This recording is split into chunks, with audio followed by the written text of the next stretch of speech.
అమ్మ పెళ్లి గాకన్నా ముందు రాజు అనే వ్యక్తి ఇక్కడికి వచ్చేవాడా? వచ్చేవారు సార్. వచ్చేవారు. వచ్చేవారు. ఓకే. ఎప్పుడు అంటే పెళ్లి గాకన్నా ఎన్నేళ్ల ముందు అంటే సుమారు అంటే నీ ఆలోచన ఉంటది కదా! ఒక రొ నెల, 2 నెలలు అని చెప్పి. 2, 3 నెలలు. 2, 3 నెలలు. హ్మ్. అప్పుడు అంటే ఈ అమ్మాయి సౌందర్య వాళ్ళ అన్నకి మ్యారేజ్ అయిందా? ఇంగ ఆయనకి ఏ డేట్‌కయిందో తెలీదు. ఆ! డేట్ పెళ్లయింది. కాదు. అంటే మ్యారేజ్ అయి ఉందా ఆయనకి? అయింది. ఓకే. అంటే మీరిక్కడ తిరుగుతూ ఉంటారు కాబట్టి ఎప్పుడైనా అడగడం జరిగిందా? అంటే రాజు అడిగినా. అడిగిన అడిగినా. అడిగినా. కొత్తగా అనిపిస్తే కొత్త వ్యక్తులొస్తే ఎవ్వరికైనా నేను అడుగుతా. హ్మ్. ఎవరింటికి అని ఫస్ట్ అడుగుతా. గేట్ కాడనే నాకు కనిపించినోళ్ళకి అడుగుతా. హ్మ్. ఎవరింటికెళ్తుర్రు? ఏ ఫ్లోర్ ఎళ్తుర్రు అని అడుగుతా. హ్మ్. సెకండ్ ఫ్లోర్‌కి ఎళ్తున్నాం అన్నా. ఎవరింటికని ఎనకొచ్చేదాన్ని. సౌందర్య వాళ్ళ ఇంటికొచ్చేవాడు. హ్మ్. అప్పుడు వాళ్ళ ఇంట్లో ఎవరెవరు ఉండే వ్యక్తులు? వాళ్ళ ఫ్యామిలీ. ఫ్యామిలీ ఉన్నప్పుడే రాజొచ్చేటోడా? అమ్మ, నాన్న, హ్మ్. అన్నోళ్ళు. హ్మ్. అలా అంటే చుట్టాలు. వాళ్ళున్నప్పుడే వచ్చే వ్యక్తా ఆయన? వాళ్ళున్నప్పుడే వచ్చేవాళ్ళు. వాళ్ళ అమ్మ, నాన్న ఏం చేస్తుంటారు? వాళ్ళమ్మ ఇండ్లలో పని చేస్తది. హ్మ్. వాళ్ళ నాన్న ఇగ మేస్త్రి పనో ఏదో పని చేస్తాడు. హ్మ్. అప్పటికి వాళ్ళ అన్నకి పెళ్లయింది. వాళ్ళ అన్న వాళ్ళ పెళ్ళయింది. వదిన ఉంది.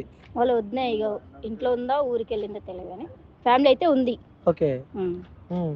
అప్పుడప్పుడైతే పెళ్లి గాకన్నా ముందు అప్పుడప్పుడు రాజొచ్చేవాడు. బండి కూడా పార్కింగ్ పెడితే కొత్త బండి కనిపిస్తే నేను ఎవరినైనా అడిగేదాన్ని. హ్మ్. అవును. ఈ నీ డ్యూటీ నువ్వు నా చేస్తున్నావులే. డ్యూటీ ఆ! నేను చేస్తా. ఆ! అడిగేదాన్ని. హ్మ్. ఈ బండి ఎవరిది? ఏ ఫ్లోర్‌దని పైకొచ్చి ఫ్లోర్‌లో వాళ్ళని అడిగితే నాది కాదు అనేవాళ్ళు. హ్మ్. ఆ సౌందర్యని డోర్ కొట్టి అడుగుతుంటే, హ్మ్. ఇక్కడున్న బండి మీద మీది 2 కదా! హ్మ్. మూడో బండి వచ్చిందని అడిగేదాన్ని. హ్మ్. లేదు మాదే అని అన్నది. హ్మ్. మాదే మా చుట్టాలదే అని అన్నది. ఎట్లుంటది? అంటే సడెన్‌గా మీరు సౌందర్య బయటికొచ్చి మీతో మాట్లాడుతున్నప్పుడు మీకేమనిపిచ్చేది?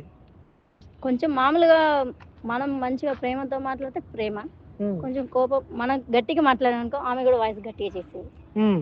అవును. కొంచెం ఆమె 2, 3 సార్లు మీతో గూడా గట్టిగా మాట్లాడినట్టు, ఆ! మీ ఓనర్‌తో గూడా నువ్వేంది అంటే కొన్ని ఆ! సందర్భాలలో ఒక ఏదైతే స్పీకర్ ఏదైతే ఇప్పుడు స్పీకర్ ఏదో దావత్లో పెట్టుకునేటప్పుడు గూడా మేము పెట్టుకుంటే తప్పేందని చెప్పి బాగా గట్టిగా మాట్లాడేదంట. నిజమేనా అది? గట్టిగా కోపంతో గట్టిగా అనేది. హ్మ్. అంటే రాజు గాకుండా ఇంకెవరైనా వ్యక్తులు ఈ అమ్మాయి దగ్గరికి పెళ్లి గాకన్నా ముందు గాని, పెళ్లయిన తర్వాత గాని ఎప్పుడన్నా అంటే వేరే వ్యక్తులు ఎవరైనా వచ్చినప్పుడు మీరు చూసారా? నేను చూడలే అన్న. హ్మ్. అంటే చూడలే. ఇంకొకటి మీకు తెలవకుండా వచ్చే అవకాశాలేమైనా ఉన్నాయా ఇక్కడ? అంటే మీకు తెలవకుండా ఎప్పుడైనా మీరిక్కడ లేనప్పుడు గూడా ఎప్పుడైనా వచ్చారా? ఎవ్వరొచ్చినా రోజు ఓనర్ కెమెరాలో చెక్ చేస్తుండే. హ్మ్. రోజు చూస్తుండే. ఆ హ్మ్. బిల్డింగ్‌లో అయినా ఎవరు కొత్తోళ్ళు కనిపించినా, ఎవరొచ్చినా కెమెరాలు ఆ బిల్డింగ్‌లో ఉన్నాయి, ఈ బిల్డింగ్‌లో ఉన్నాయి. హ్మ్. కింద గ్రౌండ్‌లో ఉంది. సెకండ్ ఫ్లోర్‌లో అటు సైడ్ ఎవరైనా ఎక్కినా, చేసినా అటు సైడు హ్మ్. కెమెరా ఉంది. ఇటు సైడ్ ఎక్కినా, దిగినా ఒక కెమెరా ఉంది. హ్మ్. మీతో ఎలా ఉండేవాడంటే రాజు ఇదే మీ ఇంట్లోనే ఉండే నువ్వు కేర్ టేకర్‌గా ఉన్నావు గాబట్టి ఇవన్నీ మీరే జూసుకుంటారు గాబట్టి, రాజు ఎట్లుంటుండే? అంటే రాజు వాళ్ళిద్దరు ఎప్పుడైనా గొడవలు పడడం గాని ఉంటాయి గదా! కొన్ని అట్లా ఎప్పుడైనా మీరు గమనించారా? నేనైతే గమనించలే అన్న.